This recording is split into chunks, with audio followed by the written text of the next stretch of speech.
Silent. Okay.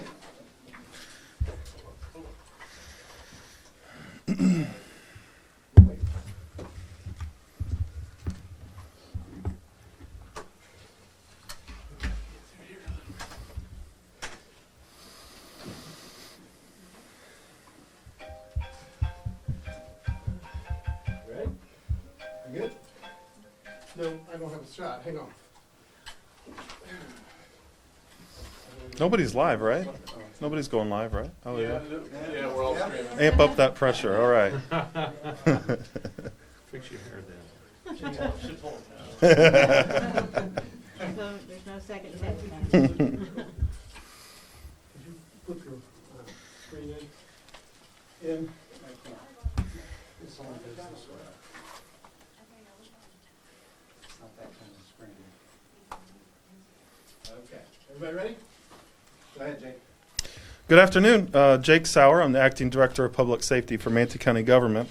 Behind me, I have Steve Litchauer. He's the Chief of Emergency Management for Public Safety. Sherry Corrier, our County Administrator, and Mike Barber, Director of Communications for Manatee County School Board.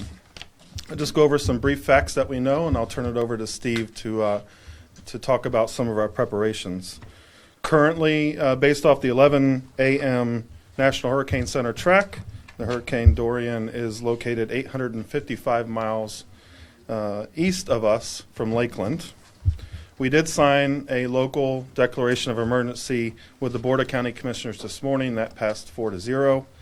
And the governor has expanded the declaration of emergency for the state of Florida to all 67 counties effective yesterday. Hurricane Dorian, as of the 11 a.m. National Weather Service forecast, located about 600 miles east to west of Palm Beach. Long-lasting event, and that is important to know. This storm is considerably slowing down for the near future. So what that means for us is, as this storm slows down, it also has an opportunity to expand its eye wall and expand the hurricane force winds that come out from that eye wall and strengthen. So we are expecting a Category 4 storm to hit somewhere along the east coast of Florida sometime Monday or Tuesday. Impacts to Manatee County and locally could begin as early as Sunday afternoon, Sunday evening, lasting through Wednesday evening for our area on the west coast of Florida. As I talked about before, it is forecast to become a level 4, Category 4 hurricane sometime the end of this afternoon or tomorrow. And it's at current stages 150 miles across of its eye wall.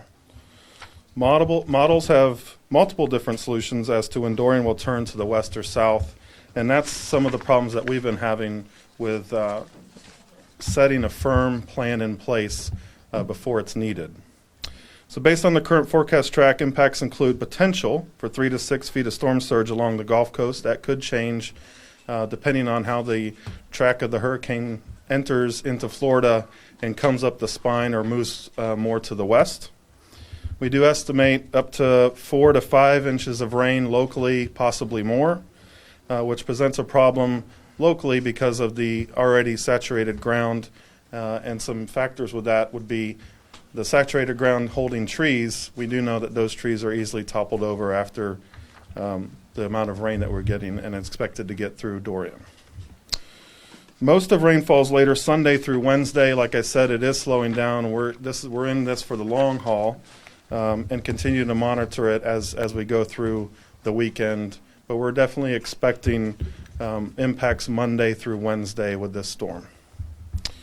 As you know, heaviest rainfall located is northeast of the storm eye wall. Left track turning northward presents greatest storm surge threat to the Gulf Coast. As I said earlier, as this storm comes across the state, the further west it tracks before turning north, we could be looking at storm surge on the west coast in the Tampa Bay area locally. And then just to wrap up real quick, earliest tropical storm force winds locally for our area, we're expecting 7 p.m. or the evening on Sunday, and but most likely 2 p.m. on Monday. And then some housekeeping things for the citizens and general public. Our Citizen Information Center is up and running right now. It has been since 8 a.m. We expect to keep that going till 8 p.m. today, and then 8 a.m. to 8 p.m. tomorrow. And that number is 941-749-HELP. And we have that up for the citizens and visitors of Manatee County to call with any of their questions or concerns instead of dialing 911. We want to keep the 911 lines open as long as we can and free for life-threatening emergencies. Sandbags today are being distributed. They started at 8 a.m. this morning. They go to 8 p.m. tonight, and then tomorrow 8 a.m. to 8 p.m. And we'll make a decision to continue that on Sunday tomorrow. And then trash pickup starting on Tuesday. We're going to make a decision tomorrow if we're going to delay trash pickup for Tuesday in the week going forward. With that, I will turn it over to Chief Steve Litschauer from Emergency Management. Good afternoon. My name is Steve Litcher. I'm the Chief of Emergency Management, and just want to talk about a little bit about the evacuations. We are looking at enacting evacuations later in the weekend. We're not announcing the time yet because, as you know, the storm has slowed down. It's changed over the last 12 hours, 36 hours, 48 hours, but we do have a plan together. Currently, the plan would include mobile homes, manufactured homes, RVs, and those that live in a flood-prone area. We do have that plan together. We've been working with our partners with the school board and other partners to put that in place. We're looking at several shelters being open, most of them being pet-friendly. Speaking of the shelters, we are currently calling our special needs clients, informing them about their way of reaching a shelter, if we need to transport them or not, but we're reaching out to them first, putting that in first, and then we will open a general population at a later time. But we are currently touching base with the special needs patients. As the director said, we got a local state of emergency this morning from the county commission. Sandbag operations today and tomorrow is from 8 a.m. to 8 p.m. The Citizen Information Center is operating from 8 a.m. to 5 p.m. And the special needs clients are being contacted. We are in what's called a level 2 activation, which means certain of our partners are here working. Now we're, though not on a 24-hour schedule, we are available all hours. Tomorrow's the same hours with Sandbags and Citizen Information Center. On Sunday is when we are possibly anticipating general population shelters be open, but again, that is so fluid with the change of the track and the times of the wind. Each time it slows down, there's a multi-level of almost a domino effect. We don't want the people in shelters too long. We don't want the schools shut down too long. So we're hoping to make a determination on when and which shelters we're going to use by the latest tomorrow afternoon. At this time, we'll let our partners from the school board speak. Thank you. Thank you very much. I'm Michael Barber with the School District of Manatee County. Our superintendent, Cynthia Saunders, and district officials are working closely with emergency management on preparations. Our teams are already at work preparing our schools to service shelters as needed. Any decisions in regards to school resuming after the Labor Day weekend will be made later in the weekend, as late as possible, depending on the circumstances. We have canceled all athletic events and practices for both Monday and Tuesday. So all athletic events and practices for Monday and Tuesday are canceled. We're communicating with our parents and our employees through email, through our electronic phone messaging system known as ConnectEd, through social media on Facebook and Twitter, and on our mobile app, which is My SDMC. So we'll keep everyone informed as we move through this process. So thank you.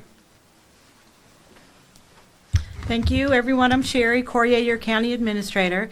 Just to close out and recap some really important messages that you heard is that this storm is changing.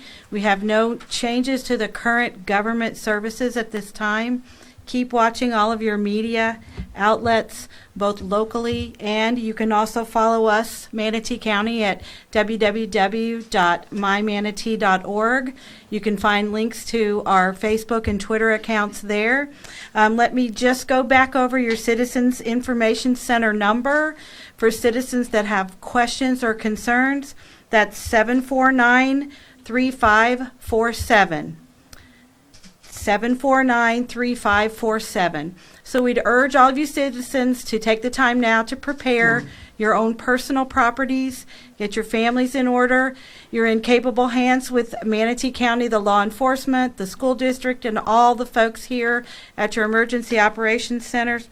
And stay tuned for any updates. Thank you for watching. Any questions? Press release tomorrow, press conference Sunday.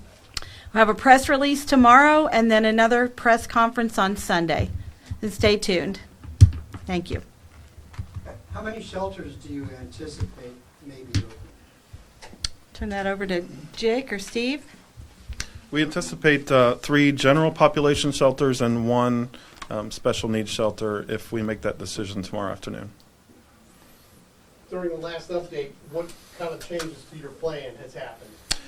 Well, as I think I talked to you earlier and some of you, this track is what we call the windshield wiper effect. And every time we solidify our plan, it updates again, going back and forth. It is looking like it's going to start turning north a little bit early, so we're going to delay our decision until tomorrow. And by the way, we're working very closely with Sarasota County government as well, so that this whole entire metropolitan area kind of has the same message and the same effects will occur at the same time. We're making our decisions in conjunction with Sarasota County as well. Flooding is a really big issue over here, obviously, as we've seen. Is the county doing anything to make sure some of the rivers, canals, areas that could be possible for high, flooding?